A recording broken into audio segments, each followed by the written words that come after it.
big OpenAI news is finally here. Is it summer in the garden, Kevin? Yes, it's actually summer in the garden, Gavin. Strawberry has been confirmed, according to reporting by The Information. And we're... Gavin. No, Kevin, I think it's summer in the galaxy. Gavin is enamored with Orion, the rumored next big thing from OpenAI. We will have everything you need to know in a moment. And Google's new GameNGen shows us what video games may look like in the future. Also, Cursor AI is proving that anybody can be a coder, whether you're 8 years old or you're 28 years old, like me. Just a few years older than me, Kevin. It's AI for humans.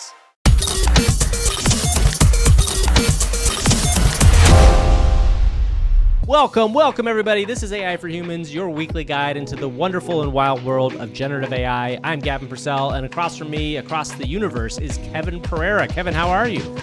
I'm hanging out on Orion's belt, baby. I'm his buckle. Good luck. Good luck. You better I'm hold good, on man. tight. I'm so excited. We have real juicy new stuff to get into this week. That's right. A couple quick things. Our Discord is now open. That will be the first link before the show. We wanted to tell everybody that. Come join us in our Discord. It's open to everybody. Our patrons have a very special little section for themselves, but everybody come in there. We'd love you to come and chat with us. We share a bunch of AI news and tools and other stuff. You know the Black Friday B-roll of the security gates swinging open and everybody stepping on heads and necks? Yeah. That's what it was like when we opened our Discord. So if you get over that, just be careful. If you see a flaming barrel or a shopping cart flying through with some like toilet paper in it that is also burning for some reason, just stay calm. It's a friendly community. Everybody's there to help. That's right, Kevin. All right, we have to get into that big OpenAI news, so it's time for the news. News. It's the AI for humans news. Okay, Kevin, this was actual giant news that dropped yesterday, and shout out to The Information that is doing a very good job of covering the AI space. They have confirmed the existence of Strawberry, which is the product that OpenAI has been working on for a while, and they have talked about the next generation OpenAI model, which is right now codenamed Project Orion. We're going to get into a lot of this stuff. I want to kind of break down a little bit in piece by piece as to what this news means, and then we'll kind of talk about what it might mean for the overall AI space at large. So first, Kevin, Strawberry is the reasoning model that we have heard a lot about. This is based on the Q-Star paper from a long time ago. And the interesting thing here is that according to this article, the kind of top line of it is that it may take a little longer to get a result out, but it is much better at math, which is something we've been talking about for a while, and will probably be significantly less hallucinatory, which is, of course, when the AI lies to you.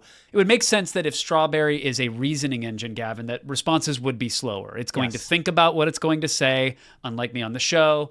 It's going to say it, and then it's going to think about what it just said and make sure it's correct, unlike both of us on this show. That's exactly right. So it would make sense that the model is going to take a little bit longer. But I love where the little tidbits, though, that they might be using Strawberry right now to distill other models or create synthetic training data. Yes. Meaning that they're confident enough in this mixture of experts or Q-Star or Strawberry by any other name. They're confident enough in its capabilities that they think it can generate quality data, synthetic data, fake AI data that's good enough to train a model. Yeah, and I think there's two things we should just dive into there for people out there who may not be experts. The first thing is that kind of mixture of experts Q-Star idea, which is basically at the very simplest level is that the model kind of asks itself, is this the right answer, right? And it's the idea that like, I'm going to try to find a version of me that is an expert in this thing. I'm going to ask that and double check, which is also why it may be taking a little longer. And then I think the synthetic data part, Kevin, is something we should dive into for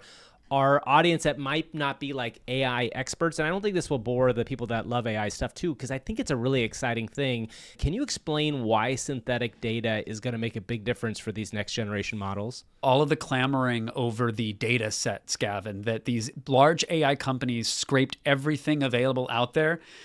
That's how they train, right? They grab as much data, as much points of reference as they can, whether that's text, imagery, sound files. They just go and they scrape and they trawl and they grab, often without permission, and they jam it all into a model. Sounds like a 3-year-old, right? A 3-year-old in the kitchen with the cupboards open. It's like, I got everything, man. Sam Altman's in your pans, man. He's spilling Ajax all over the floor. Sam, stop. But that's how they train these things. And so there's two schools of thought. Is like, one, eventually they're going to scrape all of the Everything. data that is available, and then they're out, and that is that. And if you believe that could be the case, then where's the next sort of data coming from? And if you just need a bunch of math problems to train on, or a bunch of Shakespearean-esque sonnets, well, synthetic data could be the jam. You synthesize conversations between people, thought experiments, poems, scientific papers, and as long as the model can reliably say, oh, this is factually correct, well, then that data is just as good as a Reddit post, just as good as a Blogspot article. And the argument for this always was that the synthetic data could break down the entire system, that eventually would not be good enough data to scale. And from what this article sounds like, it is really going to kind of take us to this next level. The other thing I think we should jump into, Kevin, here is the tease of what they're calling Project Orion. And Project Orion is maybe GPT-5. Did you slightly affect your voice as you were about to say Project Orion? Because it seemed like you were going to be like, we have to talk about Project Orion. Let me tell you about my Project Orion. By the way, I didn't know Project Orion had a smoking jacket and a bubble pipe. All right, hit me with it. Project Orion is my stage name, Kevin. I actually work in the AI film industry. No, so quickly, Project Orion is the rumored next model from OpenAI. And again, the information publishing this, very trustworthy source. Sounds like this is where they're going next. And we don't really know, Kev, if this is GPT-5, if it is GPT-6, or what it is, but Strawberry is being used actively as part of it.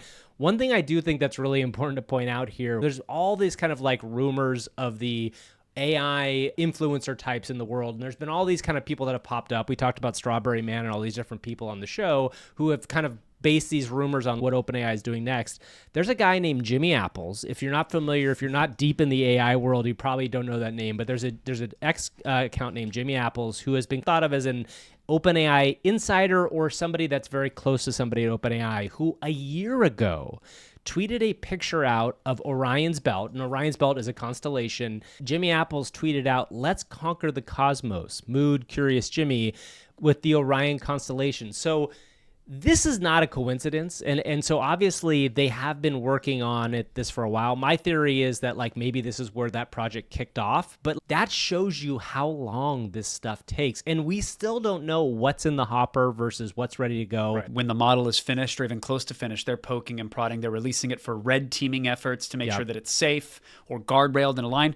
We do know from the information article that the national security agencies have actually taken a look at whatever Strawberry/Orion might be. So yeah, it would make sense if Jimmy was tweeting this out a year ago that this model might have been nearing its completion, which would also tell you that probably GPT-6 they're gathering data for as well, or they're using Strawberry to generate the Kevin, I want to data. take you back. I want to do a little road trip back to about 3 weeks ago to when we had a show and we did an interview with somebody. We made some predictions for what was going to happen this fall. I just want to make sure. Do you remember that show where we made some predictions for what happened this fall? Vaguely. I mean, look, they all kind of blur together. I got to be honest, the shows feel kind of samey. So in that show, I want to say what I predicted, which I still think is the case, is I do believe there's going to be a new model drop by OpenAI before the end of this year. I really think that there's After the election. After the election. That is, I think, weirdly, whether it matters or not, it matters to the world. I think there's a 2-year anniversary of ChatGPT coming up, and it is, I think, post-election. If not, it's very close. I think we are going to get something new from OpenAI. And the reason I say this, and again, I've reiterated this, but the reason I say this is OpenAI is now basically dead even with a lot of these other companies. Even Google Gemini has kind of caught up in a big way, but between Sonnet and Grok 2, I think OpenAI has been sitting on whatever the next iteration of what they're working on for a while. And I think from a business standpoint, and by the way, this information article was business specific. It talked about the idea that part of the reason why this stuff is being shown and talked about now is because they need to raise more money. I think they are ready to plant the next flag, and we will see if it is the leap that we think it could be, or if it's a minor leap, or if it feels like meh. But I do think something big is going to be coming this fall from OpenAI. I fully agree. That's why I've said it many times, and I don't even remember what I predicted in the show. It probably was like nothing's coming out until 2028. So that's exactly what it quiet was. suckers. We should move on, though. We have a couple other really big stories this week. Kevin, something that just came up yesterday that I think both you and I were kind of blown away by is this really cool research paper that dropped from Google called GameNGen. And GameNGen, the basic understanding of this is that they took Doom, the Doom video game, trained an AI model on it, and essentially allow you to play an endless version in real time. It's only 20 frames a second, but it's essentially making up the game as it goes along.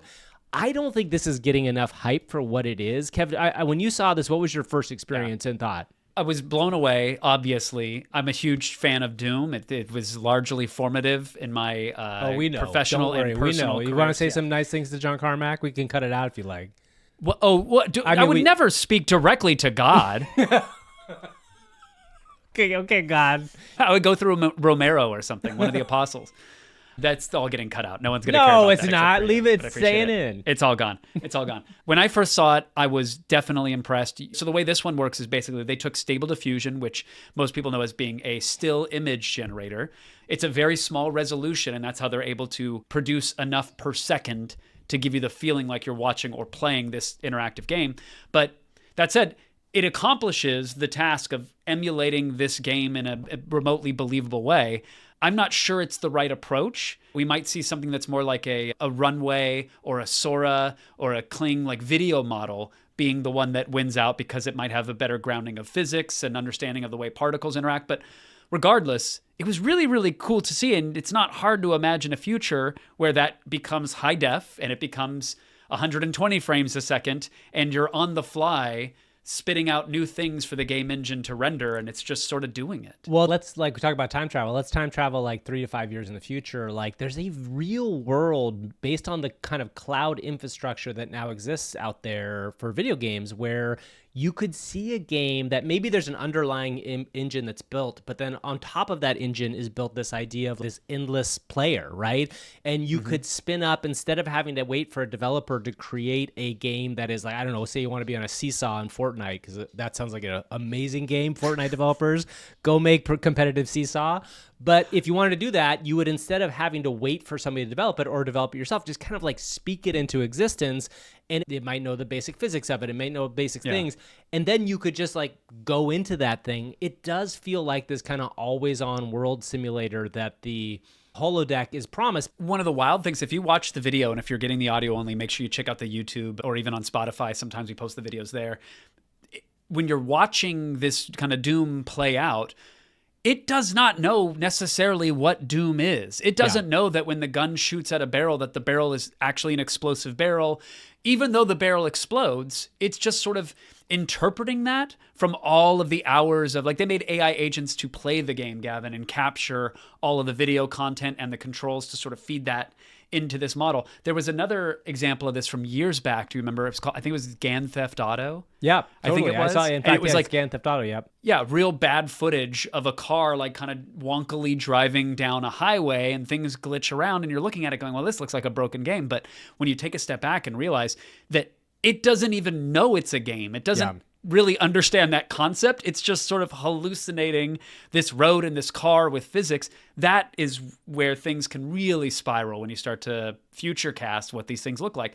Super exciting. I love it. Not the way I want to play Doom. Shout out to the remaster, which was just released. Yes. But still very, very interesting. Speaking of interesting, you know what's interesting is subscribing to our YouTube channel, which you should do right now. If you're So watching glad this you on said it. YouTube, subscribe, like this video, and share it with somebody, because there's a really exciting moment that when you share an AI with Humans video, you feel in your heart, I did something right for the world. Know that every day of my existence is just millisecond to millisecond pain and suffering, Gavin. But much like the ringing of a bell, which sprouts wings for an angel, when someone subscribes or likes a video on this channel, or when they leave us a 5-star review on Apple Podcasts, or, if I may, they go and subscribe to our Patreon and stuff $5 in our tip jar, I got to tell you, I think it's worth taking an additional breath. It is. You're literally keeping me on this plane of existence. So please support us. Let's take a so breath, I can... Kevin, right now. Let's take a collective breath. No, wait. We're going to do it in 3, 2, 1, okay? 3, 2, 1. Wow. Okay.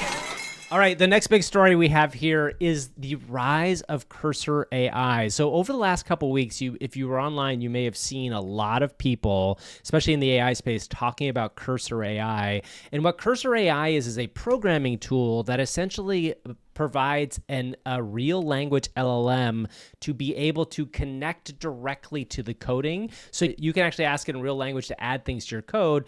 And Kev, it seems to be having like a real ChatGPT moment right now. In fact, somebody pointed out that the searches for cursor AI have kind of gone off the charts.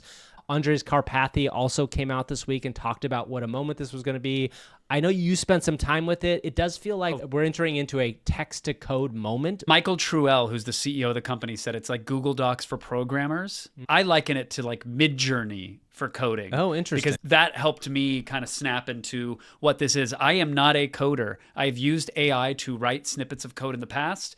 And if I were to ever tell anyone that that is something that they could do, they would be daunted by the notion of, wait, where do I even copy and paste this stuff to begin? And how do I deploy a thing? And I got to go over here and chat with this and then copy and paste over here. Like Cursor solves that. And their goal is to automate 95% of an engineer's job, Gavin, so that they can focus, quote, on the creative aspects of coding.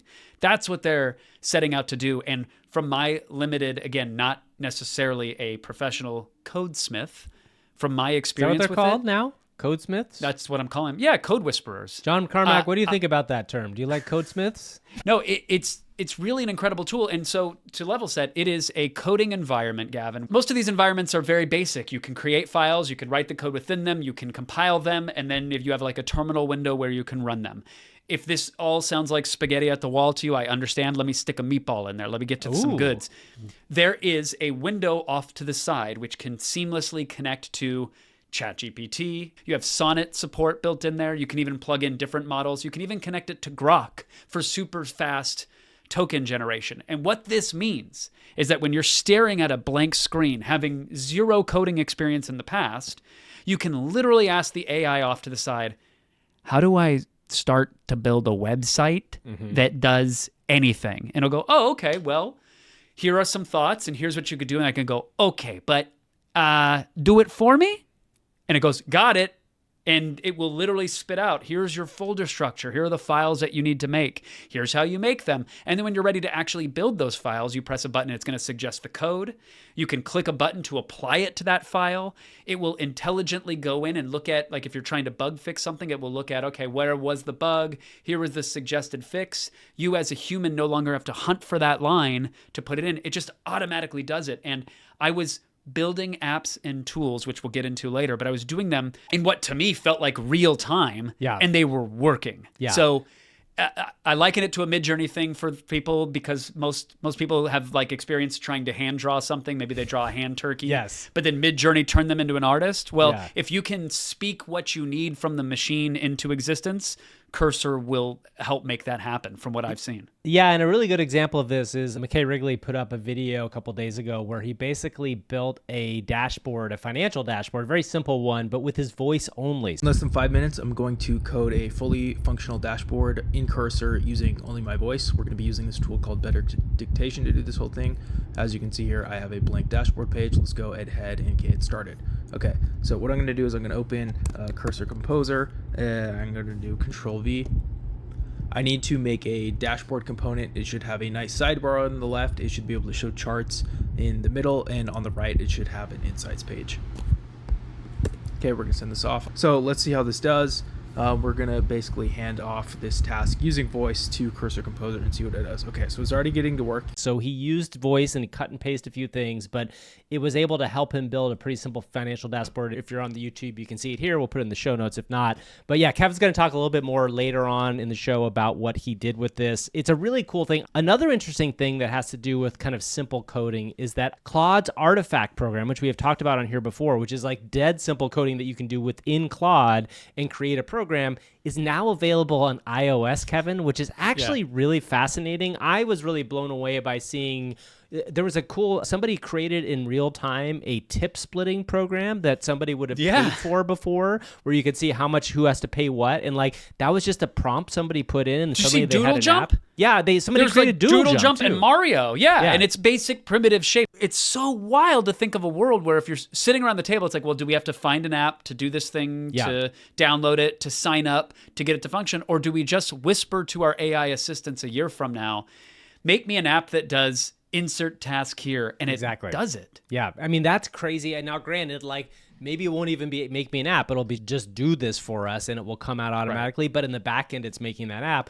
Either way, what's crazy is I think when you put it in the power of your hand and you see, oh, I can take this with me and go anywhere, it makes coding something that feels creative and unique in the way that it didn't before. Because when you think about coding before, it's always kind of like sitting down in a room, hammering out a bunch of stuff, trying to go back and forth. If you can do that on your phone as you're walking around, like if the average person could do that, I think it opens the door to just so many more people. Well, what if in the palm of your hand, Gavin, rather than a wizard-esque coding assistant, you had just a one-tap tool for misinformation and disinformation that was going to lead to societal collapse? And let's say you release it in the new Pixel phone because you're Google. I can't see anything bad happening there or anybody having a negative take on that. No negative takes. So what Kevin's talking about here is a conversation that started really with a post from Chris Welch, a great writer over at The Verge, showing how Google's Pixel AI, the ability to add stuff to your own photos, would allow you to add things like a car crash in the middle of a Brooklyn street, or potentially drugs next to somebody, and that this would open the door to AI fakery at a level that is much smaller but much more dangerous, maybe, because if it's somebody's particular personal photo, maybe it's more believable.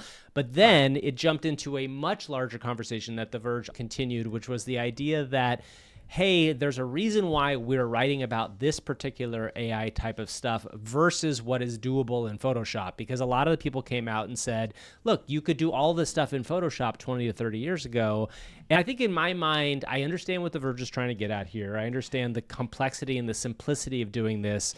But a little bit it is hand-wringy to me, because it's the same sort of argument, and I'm having a hard time understanding. In this longer article they put out, not defending this a little bit, but talking about it, they discussed like, well, you have to have a computer to do Photoshop and blah, blah, blah. And I just don't know if that is enough of a reason to be like, yeah, AI is so much worse than these things. I get where they're coming from. It's a problem that's going to grow over time for sure. Yeah, but do we want to blame AI specifically for that? Look, you can make this stuff in Canva. Yeah. I tried last night, by the way, and it looks like Dr. Wesley Snipes, my sweet little doggo, had quite a bender in the middle of his hike, Gavin. He had 2 a real beers? drinking problem. Well, he had a mini beer on top of a beer, which is like it's like some sort of a Boilermaker, which is pretty impressive. Yeah.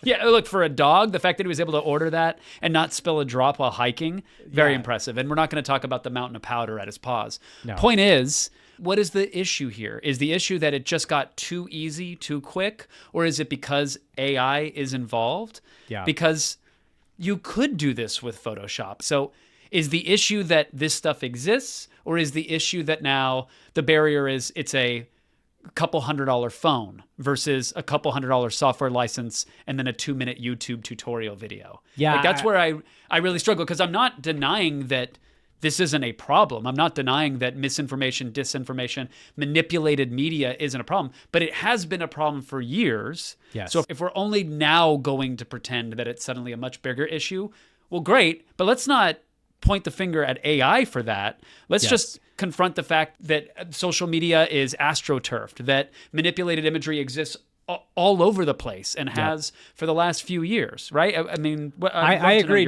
No, I think that's right, and I think it's ultimately a thing where there is an AI boogeyman out there that we've talked about in the show. The idea that kind of AI creatives, especially, really despise the idea of AI content or things manipulating AI. And I do think this is a way to jump on that bandwagon slightly. And again, not to say this isn't a problem, but it has been a problem before. I think this transitions us into a really great video from Hank Green, one of my favorite creators, one of the original Vlog brothers. Him and his brother John made a video about Google training on AI. So I think it's fair to say that the existing TOS, according to YouTube's lawyers, allows them to train AI models. So when Neil says that there are some creators who have licensing contracts that allows YouTube to train AI, I think the creators in question are the folks whose license is specified by the standard YouTube terms of service, aka YouTubers. Now, the long thing, I think, is the best case, but it is long, and it requires me to explain to you the entire mess of the current state of data collection for AI training data. But I think it makes a pretty good case that Google is using YouTube videos to train AI, so we're gonna go through it. And he also was very clear in this video, like, A, he feels crappy for having this happen to him, but two, that it's also clear to him that Google has done this, even though they have not come out, that Google is training their own models on AI, which I think for him, with this kind of relationship he has with YouTube, which is where he and his brother have really made their businesses, is a conflicted thing. And Kev, I just wanted to mention this because I think everybody should go watch this. I think it's a really good counterpoint argument to this idea that AI is great and we're going to do everything. It's like, you do have to remember the independent creators especially. But something that really came to my mind when I watched this video was, and I feel for these people who have been sucked up into this training data, is the difference between the coder response to their people's code being used in AI data versus a creator's response. When I say creator, obviously coders are creators as well too, but you know, GitHub is a place where a lot of people have written a lot of code themselves and they got sucked up into this model in a lot of ways, but it is a slightly different take on what it means to be part of this kind of collective experience. Like, do you have a thought on like why that is? It's a really, really good question. Look, artists aren't a monolith, right? We know that there's a bunch of different voices and backgrounds and expressions and experiences. I do think coders are artists, so I agree with that sentiment. I know that there are coders that are mad. There are people that are actively fighting and saying we shouldn't be publishing things to GitHub. And so there's definitely a contingent that is upset. And I'm wondering if it's because of our particular bubble that we're in, mostly the media, and I'll say traditional art space, that we're seeing it more, we're being exposed to it more. But if the thesis is true that there's maybe, let's just say, less anger about these generative models, could it be because of the spirit of open source that runs through these communities, or the fact that, you know, libraries are made available so that if today you wanted to build an app, you are immediately bolting on the works of others. You stand on the shoulders of all these giants to make sure your app runs in a certain ecosystem. Yeah, and has that's certain interesting. capabilities. Yeah. You're bolting in other people's stuff. So I wonder if that might play a role here. And on the open source of it all, you're used to giving it away because you want people to find the bugs, improve it, jam along as a community. And it's interesting because I think in part in the art side, on the creative side, people are doing that as well, but it often is like much more subtle, right? Like that you don't really say the influences that you have when you put a new piece out necessarily, but it can come across, right? Like you might love Kurosawa and there's a couple shots in your film that look like Kurosawa shots, but you're not saying in the code of the film that this was a Kurosawa code. Yeah, anyway, check the README. Yeah, I exactly, use the framing. exactly. Yeah. Anyway, I thought it was just an interesting take overall. And obviously to our podcast, it's really important that we kind of cover these kind of other conversations that are going on outside of just the most exciting parts of it all. But the other big story, Kevin, this week, which I do think we have to touch on briefly, is in my home state of California, there is a state bill 1047, which is turned into a big conversation point because it aims to regulate AI. And you know, in the same vein of what we just discussed about the idea of what AI can do and what it can't do, what sort of bad actors can get a hold of it, it's a pretty big talking point right now, such a big talking point that Elon, either your angel or your devil, it doesn't take much for the eel of Elon to come out of his little coral cave and attack and tweet something into the world. Surprisingly, though, Elon actually came out and said that his decision to support the bill is a tough call and will probably make some people upset, but he thinks that it should pass. He said, for over 20 years, I have been an advocate of AI regulation, and we regulate any product technology that is a potential risk to the public. So, I mean, this is like the conversation of our time, and it's kind of happening in California first, in part because this is where a lot of the AI companies are based. But Kevin, I know there are some conspiracy theories out there as well about this Elon take. Look, I mean, not too long ago, Elon Musk was a co-signer of a letter saying we need to pause AI development. And meanwhile, he was on eBay gobbling up every GPU that he could find because he wanted to train his own model. NVIDIA's H100s on eBay? Dude, he was on Facebook Marketplace. He was searching with a wide radius. He was Bro, all over. I even heard H100 he trolled market- Craigslist. Yeah, bro, I got an H100 in the back of my Trans Am. Come grab it. Yeah. That's basically where he was at. He was cobbling together enough teams and enough hardware to train his own model. So the conspiracy theory, if I may put on my my Starlink tinfoil hat, it shields Sure. me. Get From you the his good internet. satellites. To get you good internet anywhere That- you are. Elon's moving anything and everything he can to Tejas because in Texas, he's not going to be hamstrung by regulations like this, so he says. So this could be really crippling to all of the other AI companies in California, while it gives him a little wind in his sails to sprint. Now, Scott Wiener, who is behind the bill, said that this argument makes no sense. Gavin, I'm going to power through your Please facial power through. expressions. Please, I'm too childish. I'm so sorry. I'm I'm gonna- so I'm sorry, gonna everybody power who's through. listening. Power through. He pointed out that the proposed requirements apply to any company doing business in California, whether they're headquartered in California or not.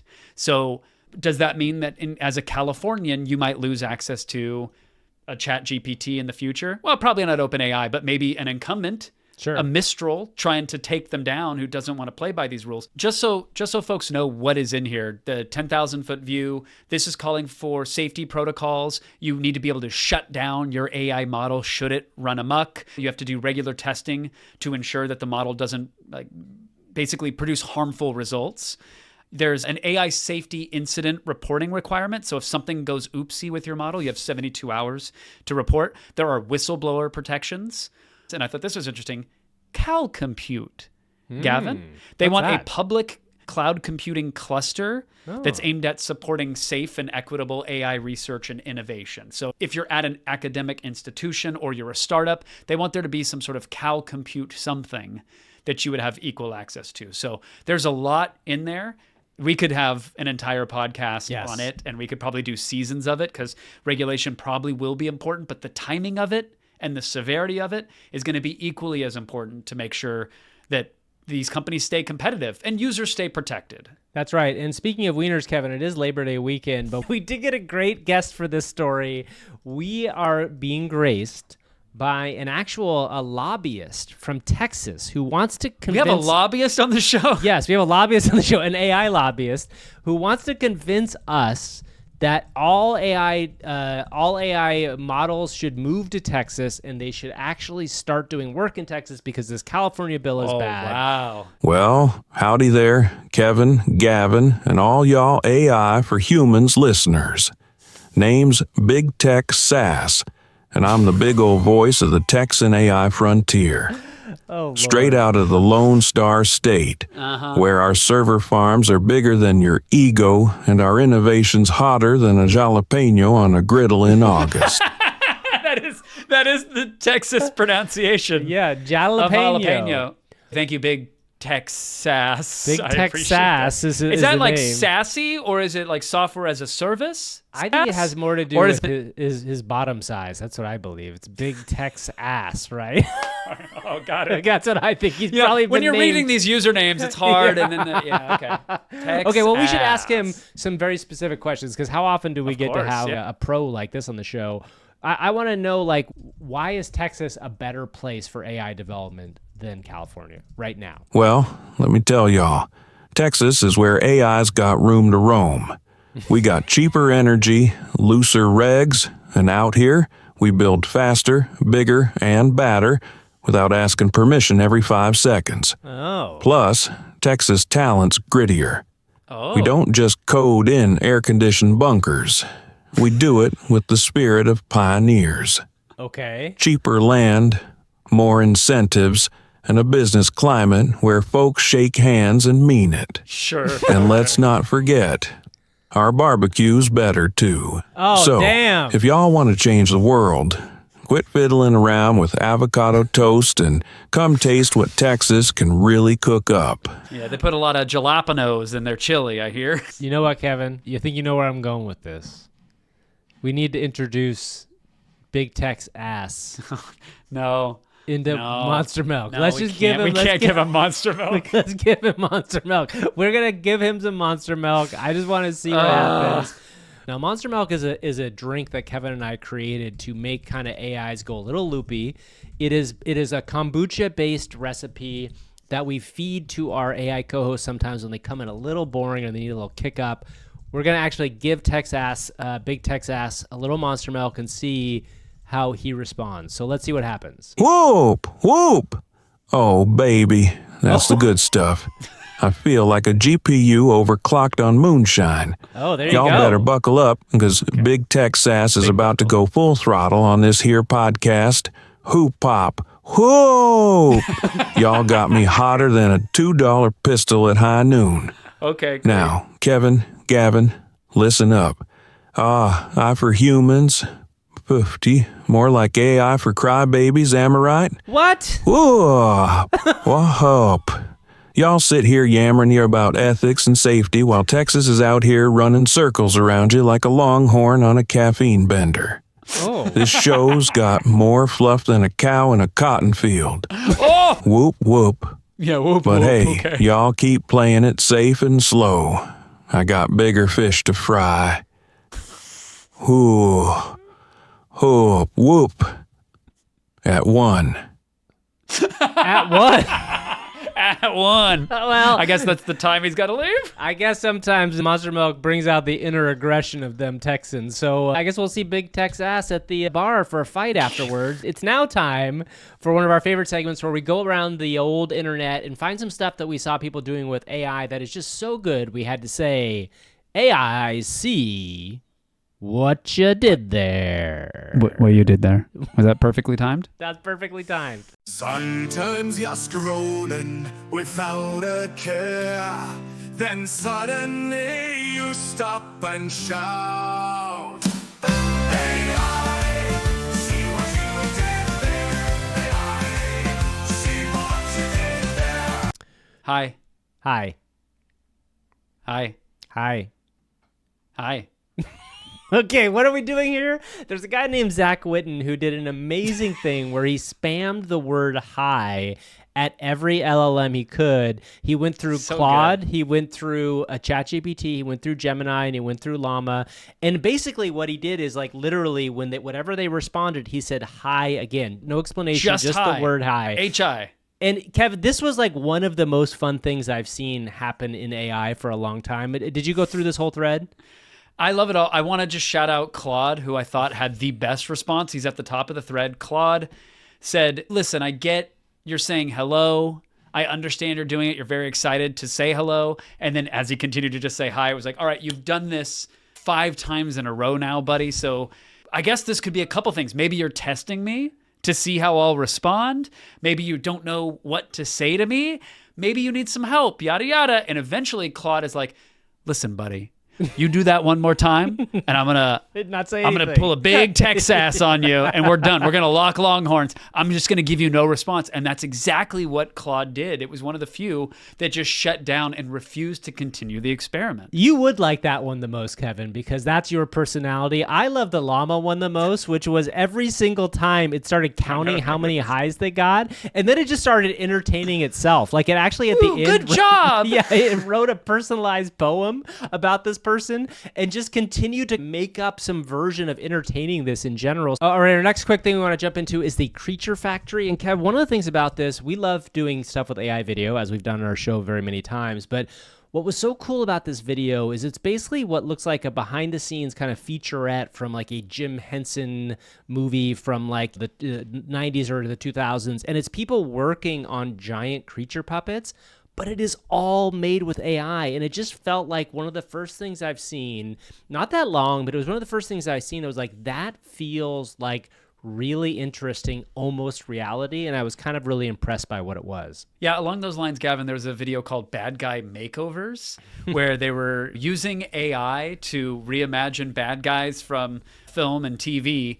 And the example that we have here is from The Shining. Yeah. And let's talk about specifically what they're doing is they're taking screen grabs from The Shining and Jack Nicholson's character, who looks like, you know, the character from The Shining, but then they're bringing in hands into the footage and having them do his hair, do his makeup. Yes. And essentially it's taking screen grabs of specific bad guys from movies and then making them over as if it was a makeover beauty show. And again, this one isn't as realistic feeling as the Creature Shop, but is still just a very cool use case of AI video and in parody in a fun way, and like kind of talks about beauty culture and influencer culture, but definitely worth watching for sure. Did it make you say, "Hey"? See what you did there? It did, Kevin. It did. More than that, though, what I would love to hear you talk about is playing with Cursor AI, because this week we did a bunch of fun stuff with AI as we normally do. If you haven't seen the YouTube video I released on Monday, I made a video for your parents to literally send a video to your parents to show you what can be done with AI imaging now. And I played with Hedra again a little bit there to show a cloned version of myself. So AI can do a lot these days. You said it, fake Gavin. Keep it up. You're doing great. Do not listen to him. That is an AI. I'm not entirely sure how we know that you're not the AI here. But Kevin, I want to hear more about what you did with Cursor AI and how you used it, because to me, this is the thing that I really want to try to dive into this week, and I haven't had the chance to yet. As we said earlier in the show today, Cursor having its Chat GPT moment, I had to download it and see what it was about, and it is kind of holding up to the hype, I gotta say. Now, if you are a coder, if you're well experienced with these environments, it appears that you're still going to be excited because the AI community that does that stuff is still ranting and raving about it. But I can only speak from the magical experience a complete novice is having with the program. And it feels transformative because it is allowing me to play in arenas that I couldn't before. This is an area where, again, I'm just such a novice that any lift feels amazing. So with Cursor, it's an easy download, easy install, and then you will immediately be daunted. And this is, to me, still the missing piece, that Yes, I onboarding for completely new agree. users Yes. to coding. Even when we Yes. played the video of the 8-year-old Gavin, I was sharing that with my pal Kasim the other week, and it started off with her typing in a terminal, npm, node package manager, and install this, blah, blah, blah. And immediately you don't know what that is. Yeah. It's confusing. It's a little off-putting. And unfortunately, Cursor's not going to solve that for you. What it is going to solve, though, is that if you can figure out that AI chat panel icon to the far right, you can then start asking the most basic coding 101 questions. How do I set up a program? How do I get writing? Cursor will give you little mini challenges to do, like autocomplete your code. But if you've never written a line of code, that is a real daunting achievement. You know, Yes. that is like Yes. 100% Dark Souls without getting hit right off the bat, and you don't know where the A button is. So Cursor's not going to solve that for you, but if you can bear with it, you can start imagining amazing things. So for example, I wanted to build a very basic video game, Gavin, that would run in the web browser. And I had this idea to build Tetris meets a tile matcher. And so I Sure. wanted Tetris-like pieces to fall from the top of a playing field, and I wanted to be able to use my mouse to click and drag the individual blocks of the pieces. So that way when they fall and they land, if there's a certain amount of a color in a row, you get some bonus points. It was a nebulous idea. It was worded that poorly, but I started working with Cursor to say, how would you go about architecting this? How would you engineer this? And it immediately, using GPT-4o right out of the box, said, well, here's the way I would set up my various files, and here's the dependencies that I would use and that I would install. And I went, okay, how do I do that? Now, I actually happen to know the answer to that because you and I, we play with this AI stuff all the time, but I wanted to know if it would really hold my hand and walk me through it. And sure enough, it was like, put this exact command in this place and let it do its thing. Then run this exact command. Yeah, so if that's you can amazing. copy and paste and follow a recipe, it will get you up and gunning. And you'll see in the video that there was a lot of bugs. There's a lot of starts and stops. It could certainly grow and evolve. But I got to the point where there were falling blocks that could be rotated and moved about on a grid. I can click and drag the blocks around. I would get bugs and I'd paste them right back into Cursor and it would suggest the fixes. And what's really magical is that, again, it'll tell you which file the bugs are potentially at. And there's a button for ask where you can ask a question about it and like, how does this work? Why does this work? How is this a fix? Or you can just click apply and it will automatically make the code changes to every file. And that is just a game changer. I could bounce from ChatGPT to Claude right within the program. There's a little menu where you can click and change it. And it was so fun to like build with ChatGPT and then go over to Claude and say, hey, here's what I'm trying to make. Here's where I've gotten so far. What would you do to improve it? How would you make it more visually interesting? And send the entire code base off to Claude, and it would analyze it, make some fixes. And so I was bouncing back and forth. Suddenly I had these programming buddies, and I could go to Claude, have it do some things, then go back to ChatGPT, have it suggest some things. Using Cursor, I got it to a point where I was like, oh, you know what? I should publish something to GitHub. I've never actually done that. So I made the code available. And shout out to Matt Tellis, who's in our Discord, our brand new AI for Humans Discord, That's right. by the way, in the AI overshare room, which is for you to shill all of your fun stuff. Matt took that little bit of code and actually turned it into something that looks nice and is playable. And I'm assuming Matt has a core competency well above mine when it comes to coding. But they mentioned even in Discord that it was like hours of going back and forth with Cursor to get a game up and running. But you can play a pretty rough but playable version of Drop Spell, which lets you play Tetris and shift the blocks and whatever else. And that to me is It's everything. It's right? everything. That's what And you want yes, from any of these yes. tools is inspiration, collaboration, making a thing and doing a thing. And that's the last thing I will say about this is that I had that exact moment you did when I first pulled Cursor up for the first time. And I was like, okay, what do I do here? Because I've done some terminal coding, but really not as nearly as much as you have even. So I do think there is one minor step, right, which is missing right now, which is almost like, I think this goes back to the tutorial. Like, it's almost like what you need is like a video game tutorial. And I don't mean like coding a game. I mean literally like a video game tutorial where you would go through and like press A to jump here at like a very specific walkthrough of how to do something like that for pure beginners. But other than that, like this is the next stage of coding. And it again is why Andre Karpathy has said English is the next coding language, why an 8-year-old is now being able to do this stuff. You must try it because I think this is going to be the next iteration of making things overall. So that is our assignment for you this week. Please share whatever you make in our Discord. Jump into our Discord. Again, the link is down below in the show. And Kev, we have 2 brand new 5-star reviews this week, which I'm very excited about. This is a 5-star review bonanza, especially for a week that is more of a quiet week in the world at large. Lots of people probably on vacation listening to this, sitting in front of a lake while we... I think most people were busy trying to subscribe to our Patreon, Gavin. Of course. I think that's really what stopped them from writing reviews. They were busy throwing their credit cards into a computer. So our first review is from a username BB_360, and it says, great listen. And it says, Gavin and Kevin make me feel like an insider.